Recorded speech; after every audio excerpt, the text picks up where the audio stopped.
2029 సార్వత్రిక ఎన్నికల ముందు జరిగినటువంటి ప్రీ క్వార్టర్ ఫైనల్స్ 4 రాష్ట్రాల ఎన్నికలతో పాటు ఒక కేంద్రపాలిత రాష్ట్రంలో జరిగినటువంటి ఎన్నికల్లో బీజేపీ హవా కొనసాగింది.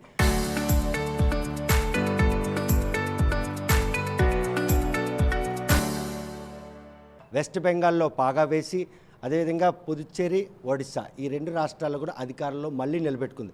ఈ పరిణామాలన్నీ కూడా బీజేపీని ఈశాన్య రాష్ట్రాలు ఆకట్టుకుంటున్నటువంటి సంకేతాలు కనిపిస్తున్నాయి. ఈ విషయంపై ఉత్తరాంధ్రలో ఏకైక BJP MLA HL constituency MLA నడికుడు తీసుకురమ్మంటున్నారు. చూస్తే కనుక ఇది మోదీ ఫోబియా లేకపోతే ప్రాంతీయ పార్టీల పాలనపై విసిగి వేసారినటువంటి ప్రజలు ఈరోజు బీజేపీకి ఆకర్షితులు అవుతున్నారంటే ఇది మోడీ గారి మీద భారతీయులకున్న నమ్మకం. ఈరోజు భారతదేశంలో ఆయన బీజేపీ అధికారంలో ఉండి బీజేపీ ఎన్డీఏ కూటమి అధికారంలో ఉన్నటువంటి మన ఆంధ్రప్రదేశ్తో సహా ఇటువంటి రాష్ట్రాలన్నీ ఏ విధంగా అభివృద్ధి చెందుతున్నాయి. దాంట్లో మనకు ఆంధ్రప్రదేశే ఉదాహరణ. 2019 నుంచి 24 వరకు రాష్ట్రం ఏమైంది, అధోగతి పాలైపోయింది. మళ్ళీ 24 ఎన్నికల తర్వాత ఎన్డీఏ కూటమి అధికారంలోకి వచ్చిన తర్వాత రాష్ట్రం మళ్ళీ ఏ విధంగా ముందుకెళ్తుంది అంటే భారతీయ జనతా పార్టీ ఉంటే రాష్ట్రంలో ఏ విధంగా రాష్ట్రం ముందుకెళ్తుంది అనేది ఒక ఉదాహరణ. మోడీ గారి పాలనలో దేశమంతా రామరాజ్యం అవుతుందని ప్రజలందరూ ప్రగాఢ విశ్వాసం. సుమారు దేశాన్ని 30 సంవత్సరాల పాటు కాంగ్రెస్ పాలన, బెంగాల్లో కాంగ్రెస్ 30 సంవత్సరాల పాటు, అలాగే 24 సంవత్సరాల పాటు కమ్యూనిస్టులు పరిపాలించి దేశాన్ని సర్వనాశనం చేసిన తర్వాత 3 సార్లు టీఎంసీ మమతా బెనర్జీ గారు వీళ్ళు వచ్చి దేశాన్ని సర్వనాశనం చేశారు. ఒక కంపెనీలు రాలేదు, వచ్చిన కంపెనీలన్నింటినీ బయటికి పంపించేశారు. అంతా కూడా సమానత్వం పేరు చెప్పి మొత్తం అంతా కూడా నాశనం చేసేశారు. అక్కడ ప్రజలు విసిగి వేసారిపోయి అక్కడ నరమేధం తయారైంది. ఎవరు మాట్లాడితే వాళ్ళ మీద ఏమో వాళ్ళని జైల్లో పెట్టించడం, కొట్టించేయడం, చంపించేయడం, చంపినా కూడా తిరిగి కేసులు పెట్టడానికి కూడా ఎటువంటి ఆధారాలు లేవని చెప్పి కేసులు కూడా పెట్టకుండా దౌర్జన్యంగా ఒక డాక్టర్ని, డ్యూటీలో ఉన్న డాక్టర్ని అత్యాచారం చేసి చంపేస్తే దాని మీద ఈరోజు వరకు కూడా అక్కడ ప్రభుత్వం చర్య తీసుకోవడం ఎంత దారుణం అంటే మనందరికీ ఆశ్చర్యం కలిగిస్తుంది. ఈ విషయాలన్నీ కూడా వెస్ట్ బెంగాల్లో అధికారాన్ని చేజించుకునేందుకు బీజేపీకి దోహదపడింది. తో పాటు ఇటీవలే మహిళలకు చట్టసభల్లో ప్రాధాన్యత ఇవ్వాలనే ఉద్దేశంతో మహిళా బిల్ని ఎన్డీఏ సహకరిస్తే ఈరోజు ఈ ప్రాంతీయ పార్టీలను వ్యతిరేకించినందుకు ఈరోజు గుణపాఠంగా భావించవచ్చు వాటిని. తప్పకుండా ఇది మహిళా బిల్లుని కాంగ్రెస్ వ్యతిరేకించినందుకు గాను టీఎంసీ లాంటి పార్టీలు, కాంగ్రెస్ ఇతర పిల్ల కాంగ్రెస్ల పార్టీలన్నీ కూడా వ్యతిరేకించబట్టే ఈరోజు అన్ని రాష్ట్రాల్లో కూడా తన తాలూకా ఇది కనిపించింది మనకి. మీకు కాంగ్రెసు పూర్తిగా కూడా ఈరోజు నరేంద్ర మోడీ గారు ఎంత మంచి పని చేసినా దాన్ని వ్యతిరేకించాలనే ఉద్దేశమే తప్ప ఇది దేశానికి ఉపయోగపడుతుంది, ఇది మంచి పని, ఇది మహిళలకు ఉపయోగపడుతుంది.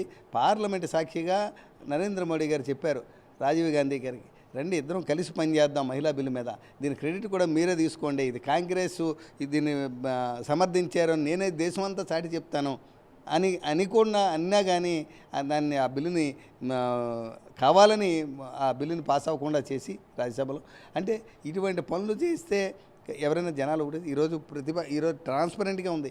ఎవరు ఎక్కడ ఏం చేస్తున్నారు, ఎవరు ఎక్కడ ఏం మాట్లాడుతున్నారు ప్రతి సామాన్యుడు కూడా ఈరోజు చూస్తున్నాడు. ఇది మోడీ గారి మీద ఉన్న ఒక నమ్మకం ఈరోజు అస్సాం కానీ, మన వెస్ట్ బెంగాల్ కానీ, లేదా పుదుచ్చేరి కానీ 3 రాష్ట్రాల్లో విజయకేతనం ఎగరేసిందంటే ఇది పూర్తిగా మన మోడీ గారి మీద ఉన్న నమ్మకం, భారతీయ జనతా పార్టీ మీద ఉన్న నమ్మకం. అలాగే తమిళనాడులో కానివ్వండి, కేరళలో కానివ్వండి, ఇంతకుముందు లేని ఓటు శాతం ఇప్పుడు పెరిగింది. భారతీయ జనతా పార్టీకి ఇంతకుముందు లేనటువంటి ఓటు శాతం ఇప్పుడు మళ్ళీ పెరిగింది. ఆ విధంగా మనం ముందుకు వస్తున్నాం. త్వరలో దేశవ్యాప్తంగా అన్ని రాష్ట్రాల్లో కూడా భారతీయ జనతా పార్టీ విస్తరించుకుంటుంది. అందులో ఎక్కడ డౌట్ లేదు. రాష్ట్రం ప్రతి ఏ మూల చూసినా రామరాజ్యం వెలసిల్లుతుంది. ఆంధ్రప్రదేశ్ కూడా అందులో ఉంటుంది, అందులో కూడా అతిశక్తి లేదా? ఆంధ్రప్రదేశ్ ఆల్రెడీ ఉంది, దాని ఫలాలే ఈరోజు మనం తింటున్నాం. ఈరోజు ఇన్ని వేల కోట్ల రూపాయల అభివృద్ధి కార్యక్రమాలు అవుతున్నాయి. గ్రామాన మనకి ఈరోజు సిమెంట్ రోడ్లు, కాలువలు, తర్వాత మూసేసిన ఫ్యాక్టరీలు మళ్ళీ తిరిగి తెస్తున్నారు. ఇదివరకు మళ్ళీ రానిపోయినటువంటి దూరంగా వెళ్ళిపోయిన ఫ్యాక్టరీలన్నీ మళ్ళీ ఆంధ్రప్రదేశ్కి వస్తున్నాయి.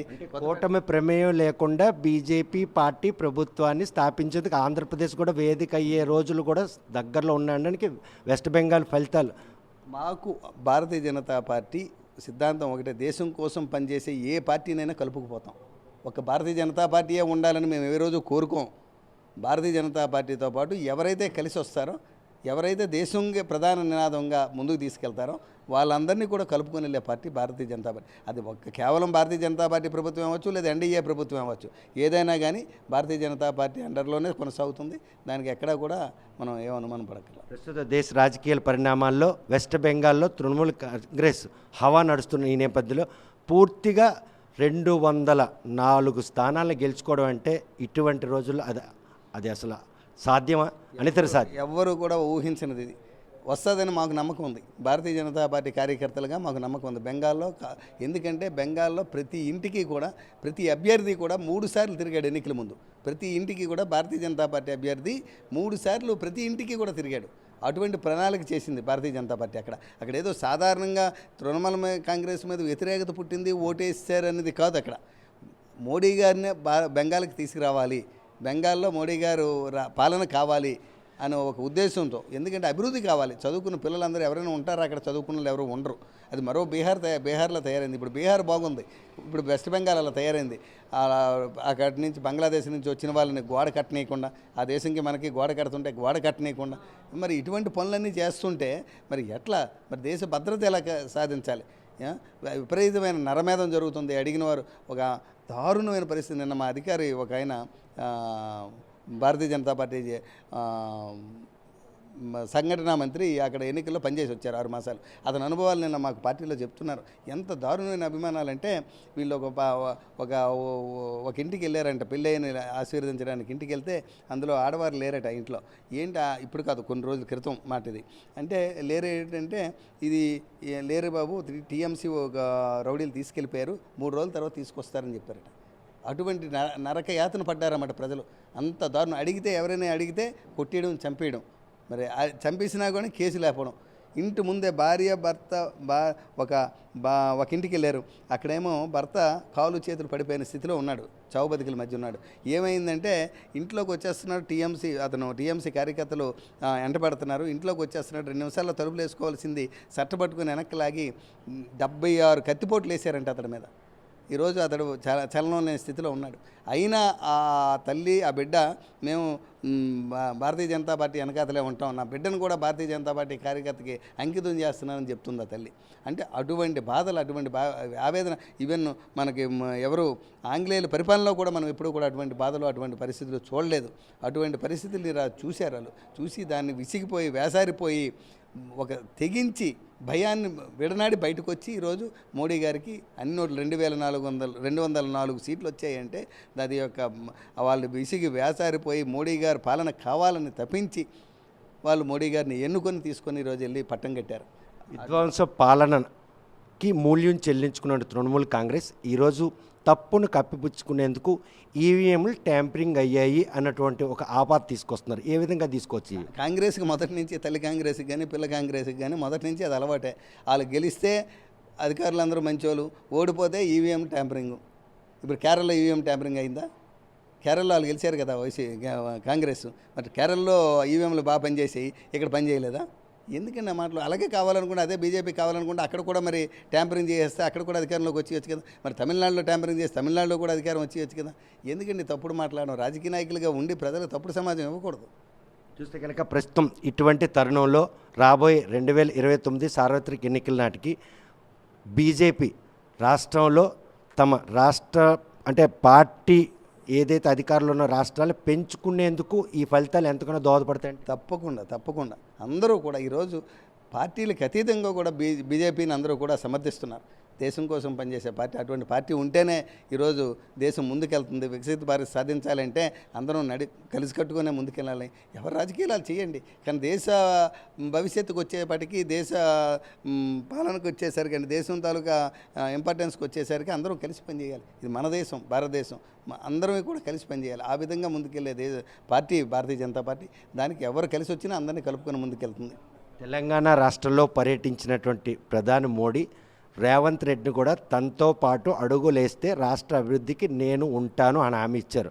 ఈ పరిణామాలు ఏ విధంగా తీసుకోవచ్చు ఒక బీజేపీ ఎమ్మెల్యే? తప్పకుండా. ఇప్పుడు నేను అదే చెప్పాను. ఇప్పుడు భారతీయ జనతా పార్టీ దేశ ప్రయోజనాలను ముందుకు తీసుకెళ్తుంది, కానీ వ్యక్తిగత ప్రయోజనాలను కాదు.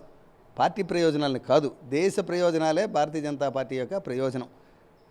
ఆ తర్వాత అంత్యోదయ సిద్ధాంతం భారతీయ జనతా పార్టీ. సమాజంలో చివరనున్న వ్యక్తికి కూడా ప్రభుత్వ పథకాలన్నీ కూడా సమాజంలో చివరనున్న వ్యక్తికి కూడా అందాలనేది భారతీయ జనతా పార్టీ నినాదం.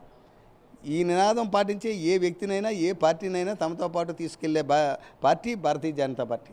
అందుకే నరేంద్ర మోడీ గారు బహిరంగ సభలో అటువంటి సవాల్ ఇసిరారు. నువ్వు కలిసి వస్తే నీ పార్టీ నీ రాష్ట్రానికి అభివృద్ధి చేసే విధంగా నేను ముందు చూపిస్తాను, నీకు దారి చూపిస్తాను అని చెప్పారు. అంటే కలిసి వస్తే అంటే కలిసిపోమనే లేకపోతే నడవమని? అది ఆలస్యం, కలుస్తారో కలవపోతారో ఏదైనా నువ్వు నా దారిలో వస్తే నేను చెప్పినట్టు వింటే డెఫినెట్గా నీకు వస్తుంది అన్నారు. నేను పార్టీని కలిపిమని చెప్పలేదు. ఆయన దేశ ప్రయోజనాలు దృష్టిలో పెట్టుకో. రాష్ట్రం ఈరోజు పరిస్థితి ఎలా ఉంది? అప్పులు ఊబిలో ఉంది తెలంగాణ రాష్ట్రం ఈరోజు.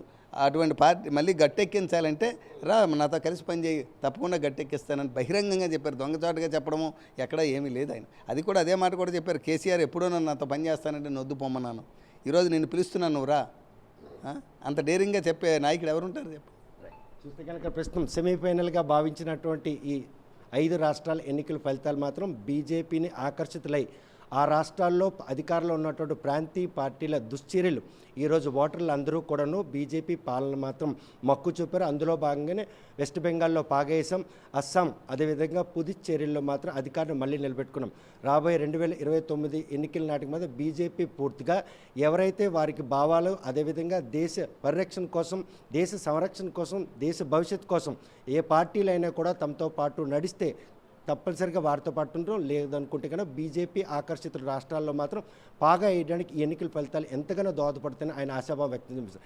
ఈ దిశగా వెళ్తున్నటువంటి బీజేపీ 2029 సార్వత్రిక ఎన్నికల నాటికి దేశంలో మరిన్ని రాష్ట్రాల్లో అధికారికంగా పాగా వేస్తుందా లేదా అనే విషయం వేచి చూడాల్సిందే. వీడియో జర్నలిస్ట్ రామకృష్ణతో సత్యం, RTV శ్రీకాకుళం.